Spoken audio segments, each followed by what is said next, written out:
I've finished projects that I've been on and off for a couple months to even a couple years. So I see this as an incredible opportunity, not just to spend time with people that we love, but to really have a new angle to problem solve these project ideas.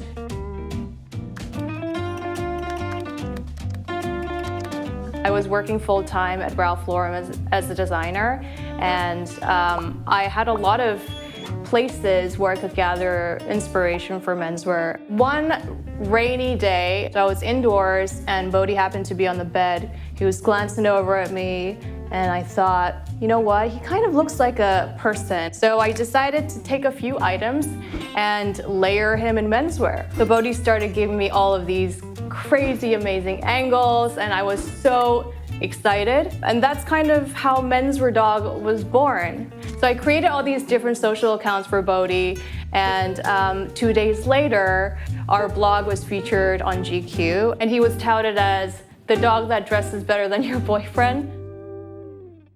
Hi Amber, hi Gabe, nice to finally meet you guys. Heard so much about you two. I'm very, very excited to first introduce you to the star.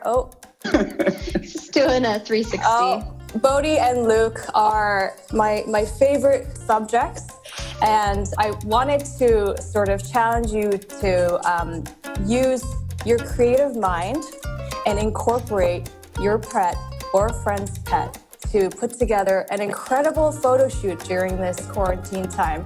Well, hey, it's so nice to meet you, Yena. This might be the funnest project that we've had. My dog is Gypsy. I've had her since she was 2.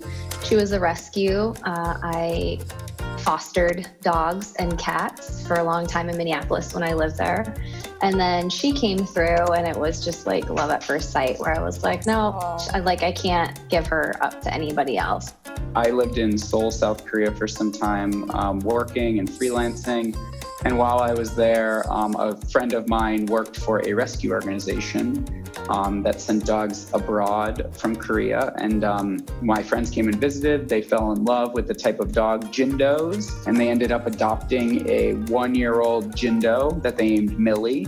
We geeked out on your work a little bit, Yena, and we're really excited to kind of try to push into new spaces and elevate the work and see what we can get. I'm so excited to see what you guys come up with and to see if there's any behind the scenes that we could take a look at later, but absolutely can't wait, and we'll regroup in a few days to check out what happened. Hi everyone, I hope you had a wonderful weekend. I just want to say hi again and see how the project came out. It was a little more challenging than I thought, but really great break from, just shooting products and humans. So I just, we have a very small and cozy house, but so this is the said bench that we tried. Figured I wanted to try to keep it as simple as possible so she doesn't get like overstimulated and scared. So we, tried to bring the cheese everywhere to get some different setups. It was all about her, like what she felt like doing. Yeah. Gabe, I want to see your sweet setup. So my setup was in my house. I utilized natural light, 2 chairs. I love it. It's very classical, with the drapes. It reminds me of like a still life when you go to like the Met Museum or something. Should we look into some final photos? The Jindo breed is really independent, and she's very quiet, but she's very independent. She knows when she's not listening and she knows when she's listening. So it was a little bit challenging, but I started off with this shirt. It's silk, so she loved it. This photo I love, right there, beautiful eyes. And then my next ones, I went very presidential with this series. Oh my God. Can I say that is not easy to do? I appreciate that. It was not easy easy that to do. young, it really isn't. It looks spectacular.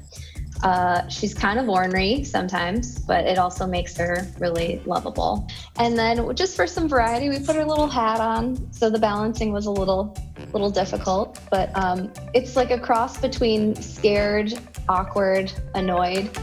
So that was kind of the gist of what we had. And then I was like, oh, well, maybe we can make it a little bit more exciting. So I think in post, I might like kind of mess with the the background colors. Should I share a couple of things? Is that a disco ball or something going on in there? Yes, it is So a good. disco ball. So cool. I loved this shirt. I was like, summer, blues, let's do this. So we were photographing the shirt. As you can see, I put a jacket over it because it looks more natural. So here he is. Oh my God. This is one of those in-between shoe moments. He's like, ow. Just Rager face. Oh my God. There's another one. It looks so cool. Thank you. Thank you. Some of the most creative art projects that I've seen challenge perception and functionality. We see quarantine as an opportunity to explore new projects with certain boundaries, to problem solve and collaborate.